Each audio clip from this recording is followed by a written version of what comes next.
Are you a pro wrestling fan? Then odds are at some point in your life, you were a backyard wrestler. In this new series, I'm going to take you through how we came from this to this. It's a long story, covering nearly 2 decades. But if you're a nostalgic person missing the backyard days of yesteryear and a simpler time of the 90s and early 2000s, this is the story for you. This is Backyard Wrestling Cinema.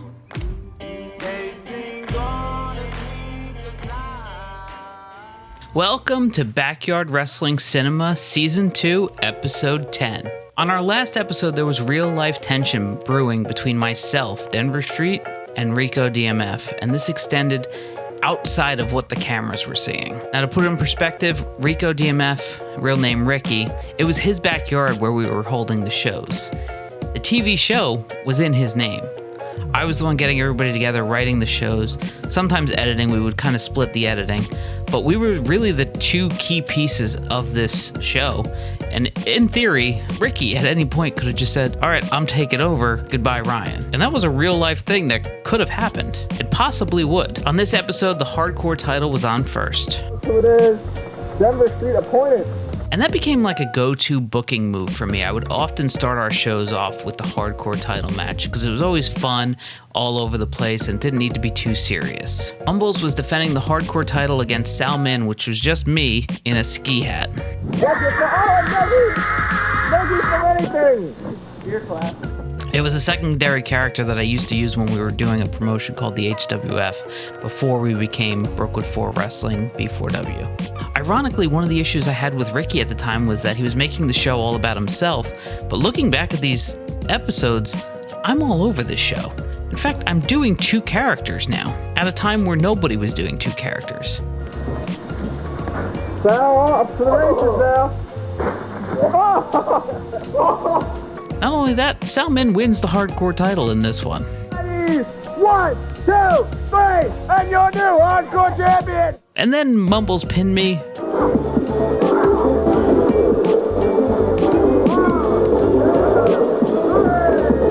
And then I won it back again, and that was just something we called on the fly and just did right in front of the entranceway, just for fun. But you could start to see where the rift was happening between Rico DMF and myself because, I'm probably throwing things at him that are not true or creating them in my head, and he's probably doing the same, and there's probably justification on his part at least. I can't really justify much of what I thought back then, and I'm sure there's things that he thought about me that he couldn't justify, here in 2022, 2023, whatever. Our next match was TLD versus Cobain. Now this was following up for the previous show's angle where I was trying to get rid of Cobain, so I enlisted the help of TLD to try to get it done, and he did. Wrong move! No! He just hit the TLD driver over the dog winder. The woo winder. But he's doing too much. Not true. It's whoa. Too much starting. That could finish off Cobain. 1, 2, 3. He got him. He won the match. Oh my God. TLD won the match, except that's not what was supposed to happen. Cobain just forgot to kick out. Like in real life, just forgot he was supposed to win, forgot he was supposed to kick out. Some of us think he might have fallen asleep. Back then we were editing from VHS tape to VHS tape, and it took 2 giant machines to do, and it took a lot of time at public access, and we just didn't know of a way to edit that the right way, so we quick came up with a concoction to try to fix it. Comrade boss, what are you doing? Tough hard, Denver. If you're so proud of your boy TLD, you got so much confidence in your boy TLD, why don't you bring him back out here and give Cobain another shot? You're so sure he'll beat Cobain. So we did a thing where I came out and kind of laughed in Cobain's face, but then the High Rollers, his buddies, came out and told me to shut the hell up. And then we ended up restarting the match. This time the stipulation was it was a #1 contender for the hardcore title, and Cobain would win this time. Oh! He made it! Oh! Kick in the face! Big 12 gauge! Cobain nailed it! 1, 2, 3! And Cobain! So now Cobain would get a hardcore title shot in the future. Tommy Thunder took on the High Rollers next, and he just didn't have a partner. Over the past couple weeks, myself and Tommy Thunder had been doing this thing where we had this weird tension between us, and that was strictly for the show. That didn't exist in real life, unlike me and Ricky. The high roll is still isolating him. I came out, I sat in the corner, and I was finally tagged in, and Denver asking for the tag. Oh, he finally gets tagged in. And looks like, oh, they both make the tag. Benjamizer. And another super kick. Oh my God, Denver Street is turning back on him. 1, 2, 3, and the... You guessed it, I turned on Tommy Thunder. Look, if you're sick of seeing me on the show, same.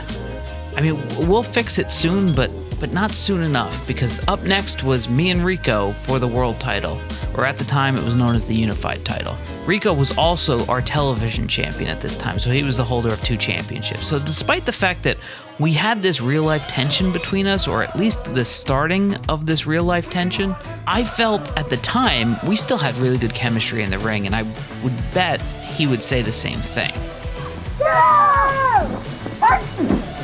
Well, in the end, I won the Unified title, and looking back, I don't remember if I did that because there was that tension, or if it was because he had the TV title, or what the idea was. All I know is, in the end, I walked away as the Unified champion and renamed it the World champion because I really just didn't like the name Unified title. 1, 2, 3! Oh my God, Denver Street, your new Unified champion, Had me and Rico really had a blowout fight, it's very possible, like if we had a blowout fight then and there, I think the show just ends. I mean, I was the one getting everybody together. I was writing the show. Rico or Ricky always had a problem getting the guys kind of together and listening to them. So I don't know that the show would have existed if we really did come to blows, which at this time we didn't, but it was coming. Now we had a second number 1 contender match for the hardcore title. Now this was the original plan. We had scheduled a number 1 contender match for the hardcore title. Unfortunately, we had to call an audible because of Cobain just forgetting to kick out. And this one was Tommy Thunder versus TJ versus Mr. Benjamins, the winner being the number 1 contender for the hardcore title. TJ Money would get the win. Now TJ Money had a shot at the hardcore title, and at the pay-per-view was getting a shot against the world champion, which was now me. He's going for it. Here we go. Money slip. Oh, no, money slip on the double money. 1, 2, 3, and your winner. Sal Min came out, he had his hardcore title match, and it was revealed that Sal Min was actually Denver Street, which I don't know why anybody wouldn't know me and Sal Min were the same character. All I wore was a winter hat. That was the only difference. It's sort of like Superman with the glasses, I think. And the idea here was that TJ Money won the hardcore title from me, showing everybody that he can beat the world champion. TJ Money. Nailed it. Well, that's 1, 2, 3, and your new hardcore champion.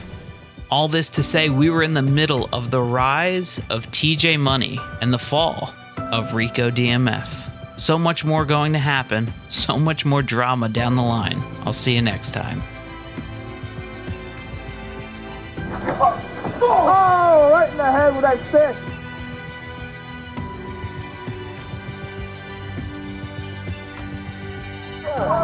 The Irish on the hook.